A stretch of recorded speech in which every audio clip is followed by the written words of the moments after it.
사랑하고 또 존경하는 우리 이무동교회 성도 여러분, 안녕하십니까? 저는 오늘 여호람부터 아달랴까지 유다 역사에서 배우는 교훈 이라는 제목으로 함께 하나님 말씀을 나누고자 합니다. 저희가 오늘은 이제 유다 왕국 가운데 이 여호사밧 왕에 이은 이제 그의 아들들 이야기를 좀 하고자 합니다. 특별히 악한 왕들로 분류되는 그 여호람과 아하시아, 그리고 그 아하시아의 어머니인 아달랴까지 해서 약 20년 정도에 일어났던 일들을 중심으로 저희가 함께 교훈을 좀 나누고자 합니다. 열왕기하 8장 16절에 보면 유다 왕 여호사밧이 오히려 위에 있을 때에 그 아들 여호람이 왕이 됐다라고 기록되어 있습니다. 이 여호람이 30세에 이제 예루살렘에서 8년을 치르했다고 얘기를 하는데 18절에 보면 저가 이스라엘 왕들의 길로 행하여, 이 이스라엘이 누구입니까? 북방 이스라엘입니다. 여로보암의 길이죠. 악한 길입니다.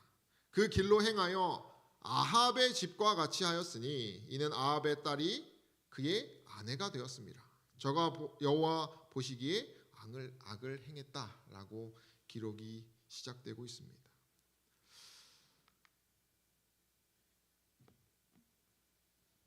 한 책에 보면 옛날에 이 당시에 기록된 고대 근동 지방의 책들은 이 왕들의 어떤 추악한 면들을 다 숨겼다라고 얘기를 합니다. 그러나 성경은 어떻습니까, 여러분? 아주 적나라하게 드러내고 있습니다. 우리가 이 지금 왕정 시대를 쭉 보는데 그 왕들이 어떤 죄를 지었고 그래서 어떻게 결과를 맺혔는지에 대해서 아주 낱낱이 반복적으로 말해주고 있습니다. 이것은 그 당시에 그리고 오늘날에도 마찬가지지만 흔한 것이 아니라는 것이죠.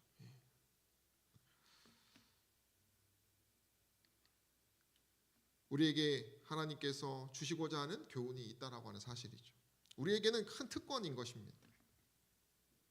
이 여호람의 이름은 여호와를 높이다, 여호와께서는 높으시다, 뭐 이런 의미의 이름을 가진 사람입니다. 그러나 성경에는 여호람이 장자인 고로 왕위를 주었더니 여호람이 그 부친의 위에 올라 세력을 얻은 후에 그 모든 아우와 이스라엘 방백 중 몇 사람을 칼로 죽였다라고 말하고 있습니다. 역대하에는 아비 집에서 너보다 선한 아우들을 죽였다라고 얘기합니다. 그래서 한 신학자는 동생들이 이 여호람의 우상숭배 행위를 반대했기 때문에 그런 선한 말을 했기 때문에 죽였다라고 말을 해주고 있습니다. 이 20년간은 이러한 악행으로 물들어져 있습니다.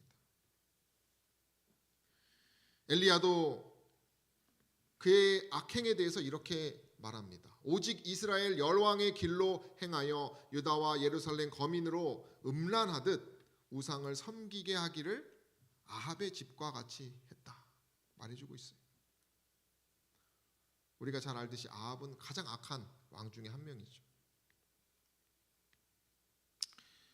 그 당시의 시대를 좀 생각해 보면 이 유다는 당시의 북방 이스라엘은 오므리 왕조가 아주 득세하던 시기입니다.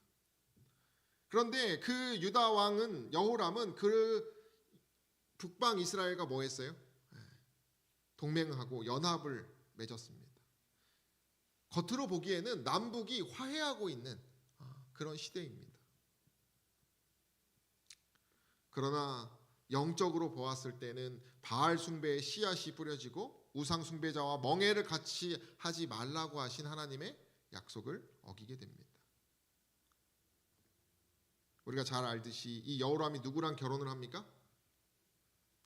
이세벨의 딸과 결혼을 합니다. 그래서 성경은 아합의 집의 사위가 누구라고 말합니까? 아하시아라고 말하고요. 아하시아는 여호람의 아들이 됩니다.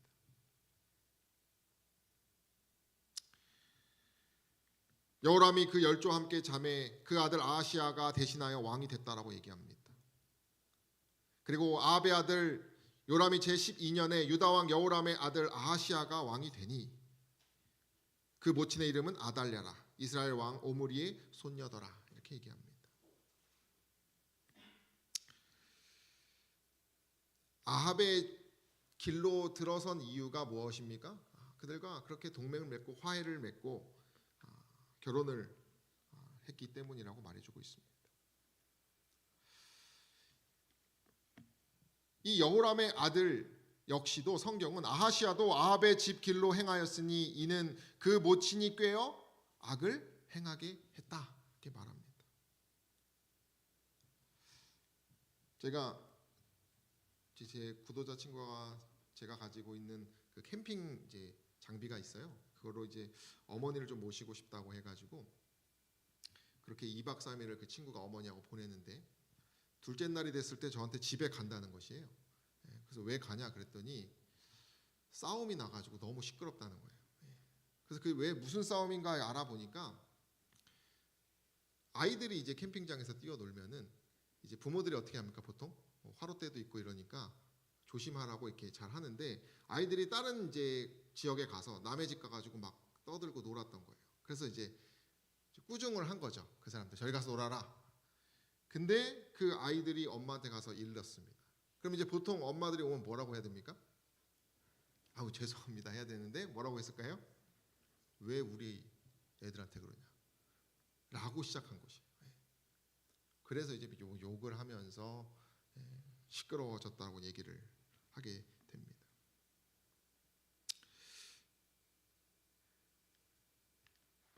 부모가 여기서 보면 모친이 뭐라고 말합니까? 꾀어 악을 행하게 했다라고 하는 것이죠. 부모의 역할은 무엇입니까? 선과 악에서 잘 분별하는 것이. 누구를 위해서 그렇게 하는 것입니까?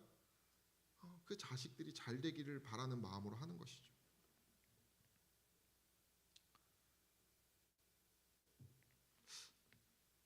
그래서 사람 요즘 엄마들이 문제다, 뭐 부모가 문제다 그런 말을 하지 않습니까?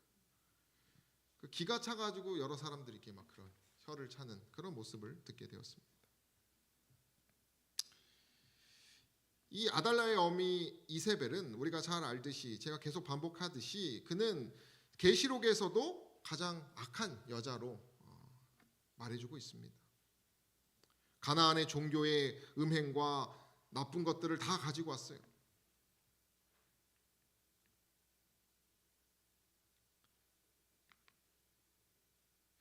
영감의 글에 보니까 그런 말이 있습니다. 우리가 이제 마지막 때에는 강신술이 오늘날 이제 지배할 것이라고 얘기를 하죠. 그 강신술의 이야기에 대해서 좀 말을 하고 있는데요. 이 이세벨 역시도 그 가나안의 종교를 통하여 아마 사람들도 고치고 그런 일들을 분명히 했을 것입니다.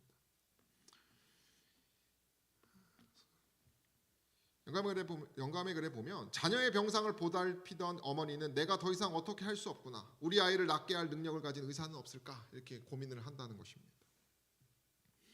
그래서 뭔가 놀라운 아주 초자연적인 치료 효과를 듣고 그 사람한테 가서 맡긴다는 것이에요. 그런데 여러분 만약에 정말 나았으면 어떨까요? 정말 지푸라기도 잡는 심정으로 그냥 맡겼는데 나았어요. 여러분 그러면 그게 복이 될까요? 어떠실 것 같습니까? 내가 걱정하던 그런 문제가 해결이 됩니다. 하나님의 방법이 아닌 하나님이 원치 않는 방법에 의해서 내가 원하는 것을 얻게 되면 어떻게 될까?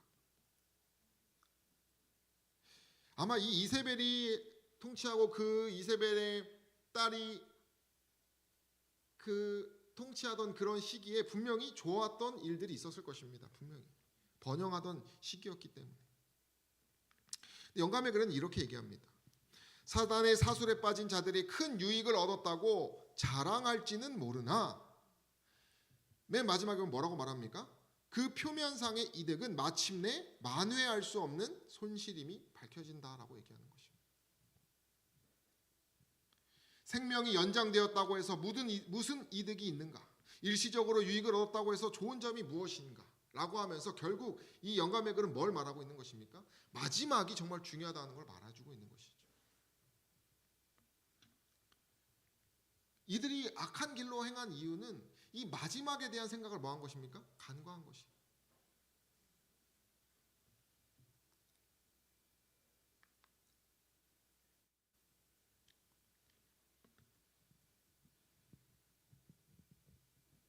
여기 남은 자손이라는 책에 보면 이제 그 역사에 대해서 이렇게 얘기합니다. 북쪽 이스라엘의 예후가 일어나서 혁명을 일으키고 이세벨과 그 아들 이스라엘의 왕 요람을 죽일 때에 마침 여호람과 아달랴의 아들인 유다 왕 아하시아가 이스라엘의 방문을 왔었다. 그는 그곳에서 예후의 손에 죽었다. 이 소식을 들은 아달랴는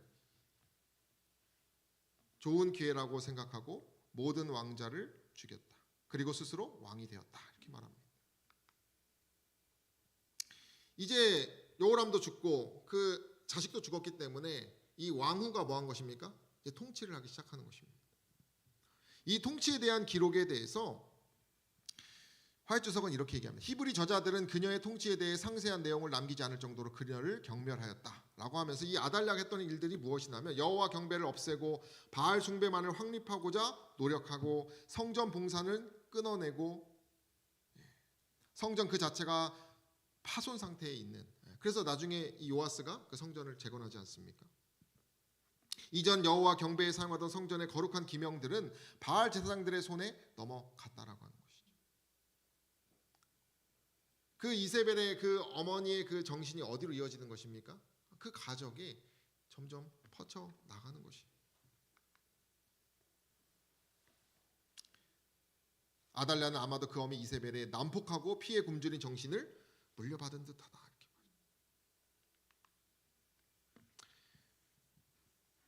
아달랴의 할아버지에 대해서 엣바알이라고 하는데요. 지난번에도 보여드렸지만 그 할아버지 역시도 어떤 사람이었냐? 선왕 펠리스를 살해하고 왕의 직위와 아세라 여신을 섬기는 사제 직위를 병합시키고 교활하고 난폭한 악명이 높은 사람이었다라고 하는 것입니다.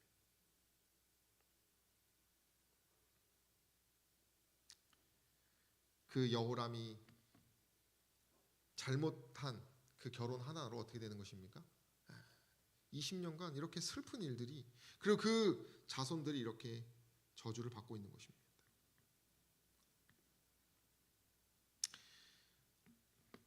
성경에는 아하시아의 모친 아달랴가 그 아들의 죽은 것을 보고 일어나 유다 집의 왕의 씨를 진멸하였으나 이렇게 말합니다.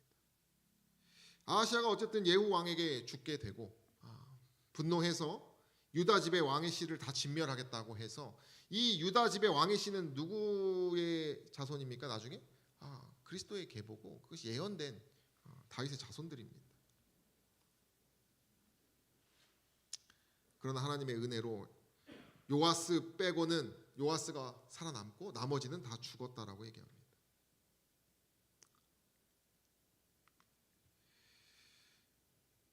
영감은 이렇게 얘기합니다. 요아스는 대제사장 여호와다의 아내가 그를 성전 경내에 숨겼으므로 화를 면했다. 그 후 6년간 이 아이는 숨어 있었고 그 동안에 아달랴가 나라를 다스렸다 이렇게 말합니다.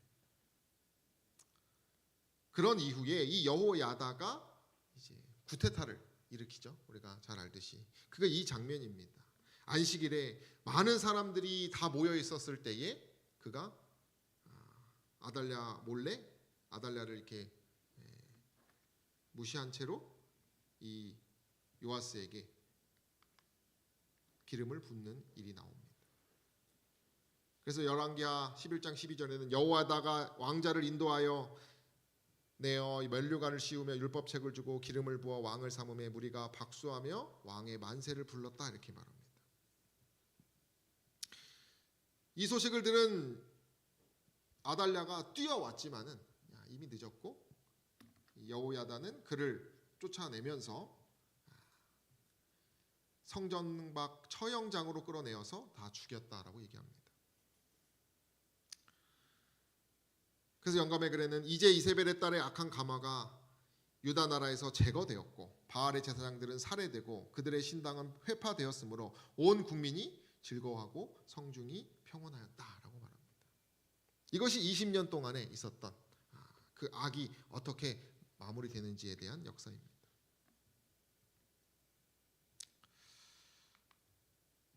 영감의 글에는 이렇게 얘기합니다.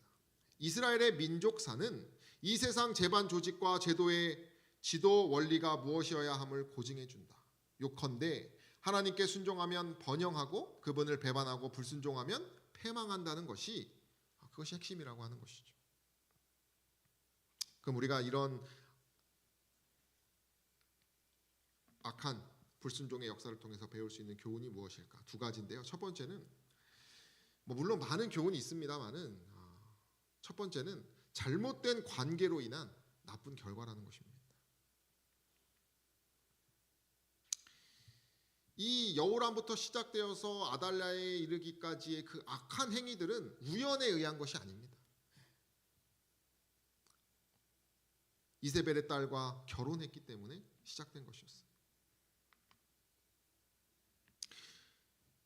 여호사밧의 아들이 아합과 이세벨의 딸인 아달랴와 결혼하는데 동의하였다 이렇게 말합니다. 그 여호사밧의 잘못된 선택, 그리고 여호람의 잘못된 선택으로 인한 결과였습니다. 영감의 글에는 이 악한 여인의 감화에 대해서 이렇게 얘기합니다. 이세벨이 초기에 아합에게 끼친 악한 감화는 그의 후년의 생애까지 계속되어 성사에서 거의 찾아볼 수 없는 수치스럽고 난폭한 행동을 초래했다. 탐욕적인 기질을 타고난 아합은 행악하는 일에 있어서 이세벨의 격려와 지지를 받아 그의 악한 마음이 하고 싶은 대로 행하다가 마침내 완전히 이기적 정신의 지배를 받게 되었다라고 하는 것이죠. 그들이 아까도 말씀드렸지만 남북이 화해하고 겉으로는 정말 어떻게 보면 외세로부터 더 이스라엘을 지킬 수 있는 그러한 눈에 보이는 멋진 모습이 있었습니다마는 하나님을 떠난 사람들과의 관계는 무엇이라는 것이에요? 완전히 악한 정신의 지배를 받는다는 것을 우리 기억해야 합니다. 영감의 글에는 이렇게 이 믿지 않는 사람과의 결혼에 대해서 이렇게 얘기합니다. 합법적인 것을 그릇된 쪽으로 끌고 가는 것은 큰 죄가 된다. 진리를 공언하는 자들이 불신자들과 결혼함으로써 하나님의 뜻을 짓밟는다. 그들은 그분의 은총을 받지 못하며 회개해야 할 비참한 일을 저지른다. 불신자도 탁월한 도덕적 품성을 지닐 수 있다. 그러나 그가 지금껏 하나님의 요구에 응하지 않고 더없이 중요한 구원을 소홀히 하여 왔다는 사실만으로도 뭐 하는 것이에요? 우리가 경계해야 된다는 것이죠. 이 그림은 지금 부자 청년이 뭐 하나가 부족해서 예수 그리스도를 떠납니까? 어떤 그림이에요? 그 돈을 사랑하는 정신. 저기 청년들하고 이렇게 결혼 얘기 이렇게 하다 보면은 이렇게 그런 얘기를 제가 들었어요. 교회 다니는 남자들은 재미가 없고 세상 사람들에 비해서 뭔가 찌질하다는 거예요.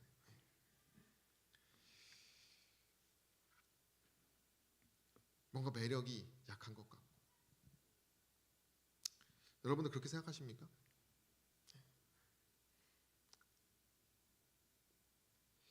세상 사람들이 매력적으로 보이고 뭔가 재밌어도 보이고 능력도 있어 보이지만 그들은 딱 하나가 부족한 것이 무엇이에요? 그 세상에 대한 하나님보다 여기서 말한 것처럼 구원에 대하여 소홀히 여기고 보이지 않는 영적인 것에 대해서 뭘 모르는 사람들입니까? 가치를 모르는 사람들이죠. 제가 지난번에도 화해한 친구 얘기했습니다만 그 친구가 저한테 그랬어요. 하나님 좋은 것만 해서 네가 뭐하냐? 너 처자식 생각해라.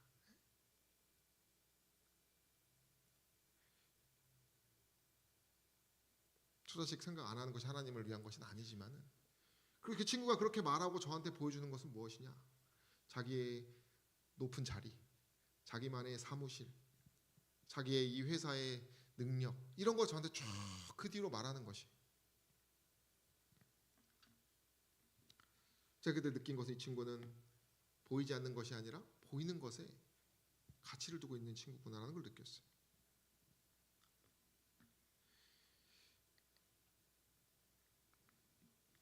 우리가 잘못된 관계를 주의해야 합니다. 잘못하다간 우리가 구원을 잃을 수도 있어요. 여기 보면 역다에 보면은 이제 이 여호람이 병에 걸려서 막 예언이 이제 이루어지면서 그가 이제 고통 중에서 나중에는 어떻게 됩니까? 여왕의 묘실에도 두지 못하고 그가 그냥 병에 걸려 죽게 되는데, 이 19절에 보면 여러 날 후 2년 만에 병을 얻었다 이렇게 말합니다. 이것은 회개의 기회가 있었다라고 하는 근거이기도 합니다. 그래서 그 결과를 파하는 것이 아니라 진정으로 뉘우치고 이 여호람에게는 뭐가 있었냐면 기회가 있었다라고 하는 것이에요. 그 잘못된 관계라는 걸 깨닫는 순간 뭘 해야 됩니까? 그 관계를 다시 거룩한 곳으로 돌이키기 위한 노력을 했었어야 해요. 그러나 그는 하지 않은 것입니다. 여러분, 우리가 저도 청년들한테 말하지만 재림교회가 여자가 많습니까? 남자가 많습니까? 압도적으로 누가 많습니까? 여자가 많습니다. 그러면 믿는 사람만 다 결혼하면 어떻게 됩니까? 그 나머지 여성분들은. 이것이 정말 실제적인 오늘날 문제입니다. 저희가 올해 초에 그런 현실적인 부분을 삼육중앙교회 나지수 목사하고 공유하면서 두 강사를 이렇게 모셨었어요. 한 강사는 가운데 있는 분이신데 선교사고 교회 활동으로 만나서 기도 노트를 쓰다가 2년을 기도 노트 쓰다가 교회 사역하다가 만나요. 그래서 기도하면서 그 관계를 맺고 약혼을 하고 결혼을 해서 정말 순결한 결혼 준비에 대해서 말했던 강사였고, 이 가운데 계신 오른쪽에 계신 분은 비교인으로 시작했지만 지금 한 교회에서 안실학교 교장으로 또 집사로 잘 봉사하고 계시는 분이었어요. 이분은 우리 재림교회를 어떻게 만났냐? 앱으로 만났다는 것이에요. 핸드폰 앱으로. 데이트 이렇게 서칭해 주는 거 있잖아요. 근데 이분이 얘기 들었을 때 그 재림교인 여성과 이렇게 그 여성분은 장로님 딸이었어요. 어느 교회. 자기가 이제 교회 가가지고 침례받고 이렇게 하는데 그 목사님이 자기를 엄청 경계하더라는 거예요. 그 우리 재림교인 여성은 되게 아끼면서 자기를 약간 터부시하면서 약간 뭐라 그러죠? 이렇게 방어하는 이렇게 모습을 이렇게 자기가 느꼈는데 그 모습이 좋았다는 거예요. 자기. 그러면서 어쨌든 이분이 그런 비교인으로 됐지만 이렇게 교인으로 되는 모습을 함께 나누면서 우리가 그런 얘기를 했던 기억이 납니다. 우리가 성경에는 뭐라고 되어 있습니까? 믿지 아니하는 남편이 아내로 인하여 뭐 하게 된다고 말합니까? 거룩하게 된다고 말합니다. 믿지 아니하는 아내가 남편으로 인하여 또 거룩하게 된다고 얘기합니다. 우리가 잘못된 관계를 혼인이든 무엇이든 간에 우리가 어쨌든 그것을 맺고 있다고 한다면 우리는 지금 뭘 해야 됩니까? 그 잘못된 관계를 가지고 있는 그 독소들을 우리는 뭐 해야겠어요? 경계하면서 회개하면서 거룩하게 할 수 있도록 우리는 애를 써야 한다는 것입니다. 우리가 그렇게 노력하고 경성하지 않으면 어떻게 된다는 것이에요? 이 아합의 집의 그 악한 것들이 그 가정을 파괴할 수도 있다고 하는 것이고, 그 악한 관계가 우리의 신앙을 파괴할 수도 있다는 것입니다.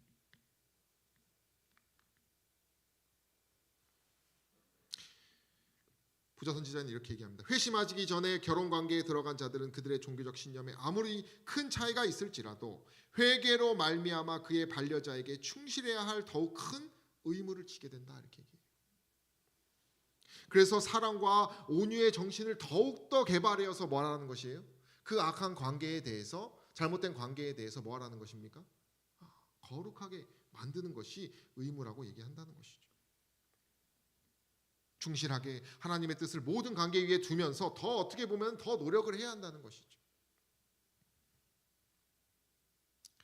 여러분들이 그런 혹여나 우리가 맺고 있는 관계에서 문제가 있다면 이러한 그리스도의 정신으로 그 관계를 더욱더 온전으로 만드시는 저 여러분 되시기를 바랍니다. 두 번째는 각 시대마다 같은 죄가 반복된다라고 하는 것입니다. 여러분, 왜 이런 악한 일들이 이스라엘 백성들에게 많이 생겨나게 되었습니까? 그 원인이 무엇입니까, 여러분? 뭐 많은 것들이 있겠지만 여러분 원래는 신정 정치였어요. 그죠? 근데 그 백성들이 뭘 원했습니까? 왕을 원했어요. 왕. 하나님의 백성들이 하나님이 아닌 왕을 구함으로써 이 죄가 나타나기 시작한 것입니다. 그들은 하나님의 뜻보다 자신들의 뜻을 요구하는 죄를 가지고 있던 사람들이에요. 그 원인이 무엇일까? 왜 어쩌다 이 왕을 세우게 되었을까? 이렇게 쭉 살펴보니까 영적 지도자 가문의 부패가 만든 것입니다. 제사장의 타락이, 그 자녀들의 타락이 왕정 요구의 단초가 되었어요. 선지자 사무엘이 늙어서 아들들이 아비의 행위를 따르지 아니했다라고 말합니다. 이를 따라서 뇌물을 취하고 판결을 굽게 했다라고 하는 것이. 신전 정치에는 누가 하나님의 말을 대언합니까? 제사장들이 했어요. 선지자들이 했습니다. 그러나 그들의 영적인 타락이, 그 가족의 타락이 결국 뭐라고 되어 있습니까? 그에게 이르되 보소서, 당신은 늙고 당신들의 아들들은 당신의 행위를 따르지 아니하니 우리에게 왕을 세워 우리를 다스리게 하소서. 공정과 성실성을 다 잃어버린 것입니다. 권세를 남용한 것입니다. 그것으로 인해서 결국 우리가 지금 이 아달랴까지 이뤄지는 그런 죄의 삭스를 우리는 보고 있는 것입니다.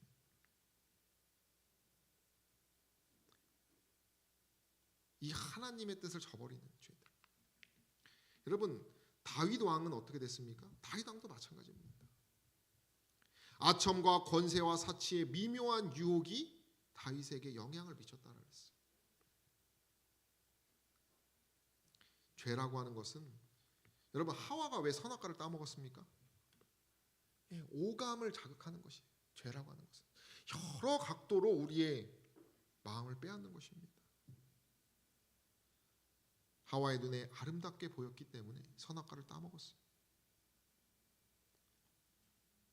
다윗도 처음엔 그렇지 않았지만 그가 이제 권세를 잡고 평안해지니까 유혹에 빠지게 됩니다.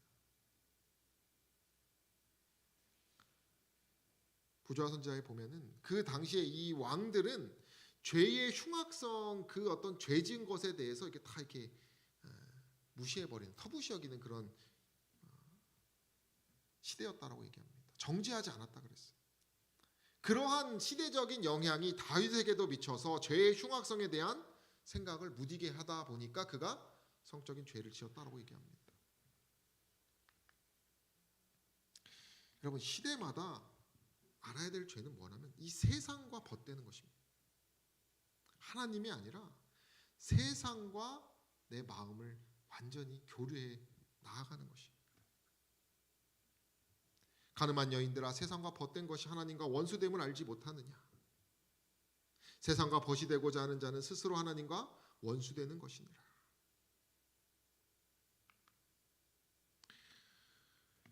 이 이스라엘 백성들이 그러한 영적인 타락으로 인해서 그들이 말한 것은 무엇이냐면 열방과 같이 우리에게 왕을 세우라고 했어요. 이 열방은 뭘 말하는 것입니까? 세상적인 것을 말하는 것이. 그들은 영적인 결핍을 세상적, 정치적, 그러한 눈에 보이는 수완으로 다 대체하고자 하는 정신을 가졌습니다.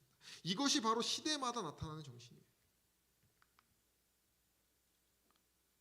영감에게는 이렇게 얘기합니다. 세상적 권력과 과시에 대한 만족할 줄 모르는 갈망은 사무엘 시대와 마찬가지로 오늘날도 고치기가 매우 어렵다는 것입니다. 사람의 마음이 하나님을 떠나면 어떤 구실을 만들어서라도 하나님의 권위를 무시하는 일을 정당화시키게 되며 하나님의 사업에 어떤 손해를 끼치고라도 교만과 자기 사랑의 마음을 만족시키고자 할 것이라는 것이. 세상적 권력과 과시와 나의 어떤 만족을 위해서 누구 희생시킨다는 것이십니까? 영적인 것, 교회, 하나님의 것을 희생시킨다는 것이요. 그러면서 하나님의 이름 팔아서 자기 원하는 거 얻는 것이. 우리가 초대왕, 이 왕정 시대의 초대왕 사울이 실패자라고 말합니다.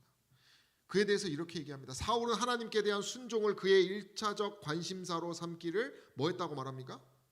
거절했다는 것입니다. 하늘의 원칙을 그가 지도하는 정부의 원칙으로 삼지 않았다는 것입니다. 그 아합의 집안도 마찬가지였습니다. 하나님의 원칙이 그냥 하나의 도구였을 뿐이에요. 자신들의 원하는 것을 얻기 위한.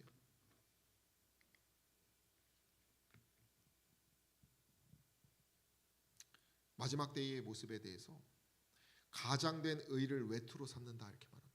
이것이 각 시대마다 나타나는 반복되는 죄입니다.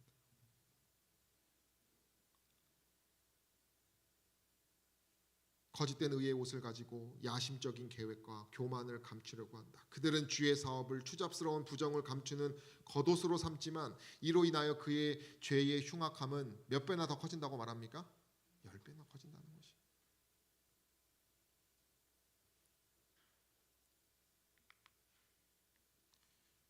아합은 이런 정신을 가졌다 그랬어요. 아합은 자기의 원하는 바가 거절될 때에는 뭐 하지 못했어요? 참을 수 없었고, 그가 갖고 싶어하는 것은 당연히 뭐라고 생각했어요? 여러분, 이게 무슨 정신입니까? 세상의 정신.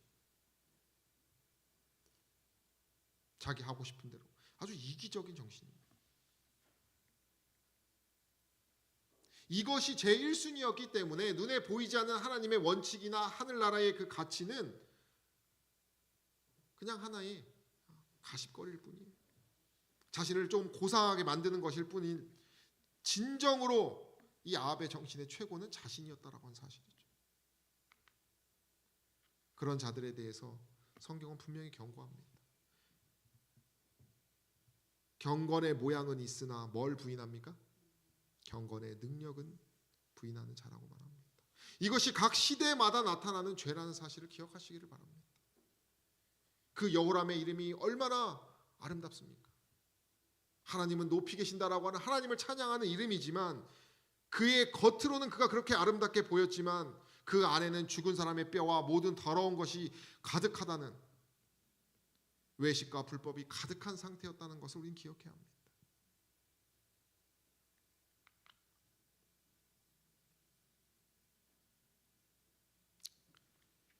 영감의글은 우리에게 얘기합니다. 그리스도를 신뢰하는 사람들은 어떤 유전과 후천적 습관의 기질의 노예가 되어서는 안 된다. 모든 식욕과 정욕을 뭐 하라고 말합니까? 지배하라는 거. 우리가 끊어야 합니다. 우리 역시에도 우리 시대에 우리에게 어울리는 그러한 죄들이 있습니다.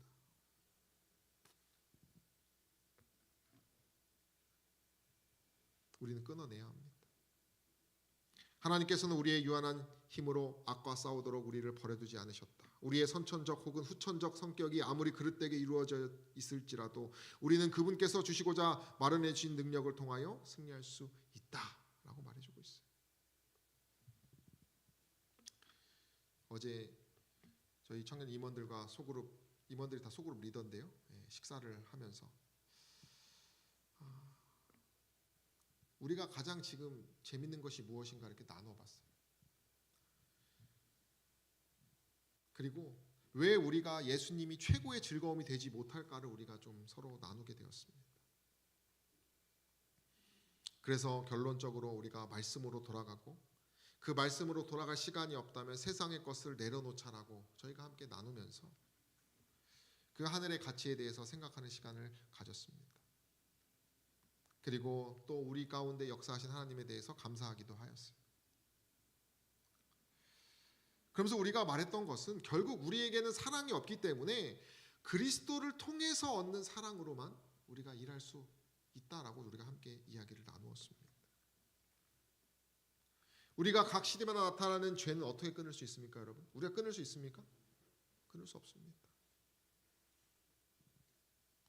오직 그분께서 주시고자 마련해 주신 능력을 우리는 경험해야 합니다. 날마다 경험해야 합니다.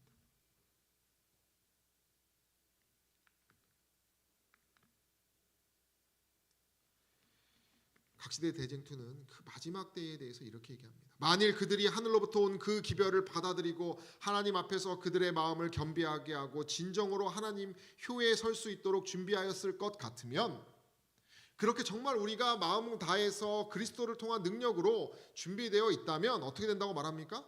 하나님의 성령과 권능이 반드시 그들 위에 나타났을 것이라고 얘기합니다. 믿는 저 여러분 되시길 간절히 소망합니다. 정말 우리가 한 마음 한 뜻으로 우리의 부족을 고백하면서 우리는 모여야 합니다.